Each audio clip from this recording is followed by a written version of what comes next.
जाने से मैंने उसका डायपर चेंज किया। मेरी बच्ची पूरा ब्लीड कर रही थी, कोई मेरी बच्ची के जनाजे में भी नहीं आया। मैंने एक को बोला मुझे हॉस्पिटल ले जाओ, कोई मुझे हॉस्पिटल नहीं लेकर गया। हुजूर वाला कभी सोचा है कि एक मासूम नन्ही बच्ची जो बोल ना सकती हो वो अपनी तकलीफ कैसे बताएगी? इसी तरह एक नन्ही आइजल भी अपनी तकलीफें बताना चाहती थी, वो कुछ कहना चाहती थी मगर वो बोल ना सकी। लेकिन आज उसकी खामोशी पूरे पाकिस्तान के लिए एक सवालिया निशान है कि आखिर मेरा कसूर क्या था, कि मुझे किस जुर्म की पादाश में इतनी बड़ी इतनी भयानक सजा दी गई है कि आइजल कराची के इलाके क्यूमाबाद के अंदर रहने वाली एक 1.5 साला मासूम बच्ची के जिसको पैदा होते ही 16 दिन बाद उसके सर से उसके वालिद का साया छीन लिया जाता है। फिर जब उसने अपनी माँ की उंगली पकड़कर अभी चलना सीख ही रही थी, अभी दुनिया को देख ही रही थी, अभी रिश्तेदारों पर भरोसा करना सीख ही रही थी कि रिश्तेदारों पर भरोसा उसका टूट जाता है, वो हमेशा के लिए सर्द हो जाती है और खामोशी से गहरी नींद सो जाती है। जब वो अपनी माँ के पास वापस आती है तो खून में लथपथ होती है।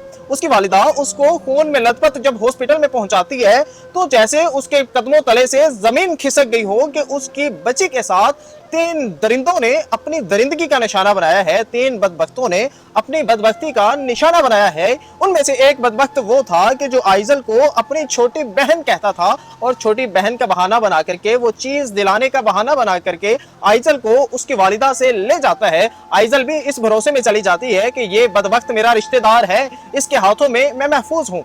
वो बच्ची जब जाती है, जब वापस आती है तो इस दुनिया से पर्दा कर चुकी होती है। आज उसकी खामोशी पूरे पाकिस्तान के लिए एक सवाल है।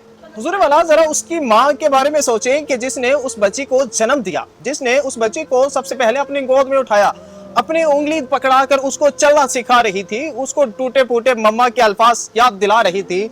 आज उस माँ के लिए कितना बड़ा सदमा है। लेकिन अफसोस, सद अफसोस, आज 7 दिन गुजर जाने के बाद उसके बाकी मुजरिम जो है, जो मुलजिम है, जो दरिंदे हैं, वो आज भी खुली फजाओं में घूम रहे हैं। लेकिन ये नन्ही आइजल आज कब्र की नींद जाके सो गई है।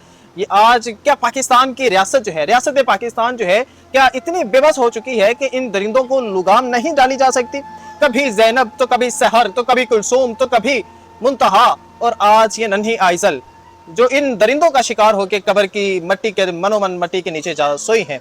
हुजूर वाला बेटियां तो सबकी बेटियां होती हैं, लेकिन रियासत पाकिस्तान कहाँ सो रही है? क्यों आए रोज नई नई मासूम कलियों को कुचल दिया जाता है, लेकिन रियासत पाकिस्तान सोई हुई है।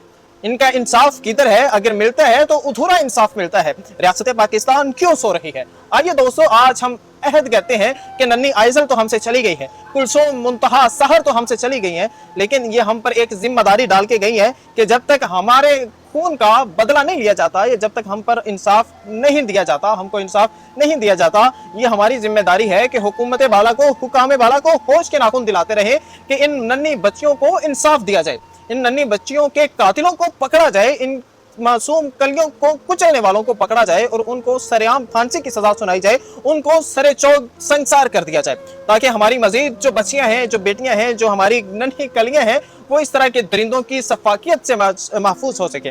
तो ये वीडियो आपके लिए एक पैगाम है। इस वीडियो को इतना शेयर करें कि हुकाम बाला तक ये पैगाम पहुंचे और हुकाम बाला इस चीज पर होश के नाखून ले कि हमारी बच्चियां कट रही हैं, मर रही हैं, ये अपनी अयाशियों में मगन हैं, ये अपने बिस्तरों में जो है वो सुकून की नींद गुजार रहे हैं, और हमारी माई बहनें चीखो पुकार, आहो पुकार, जारो पुकार की जिंदगियां गुजारने में, कसम पुरसी की हालत गुजारने में मजबूर हैं। तो ये थी आज की तफसील कहानी, जो दर्दनाक कहानी आपके सामने रखी है। इसी के साथ मैं आपसे इजाजत चाहूंगा। आपका होस्ट सुफियान राजपूत भट्टी।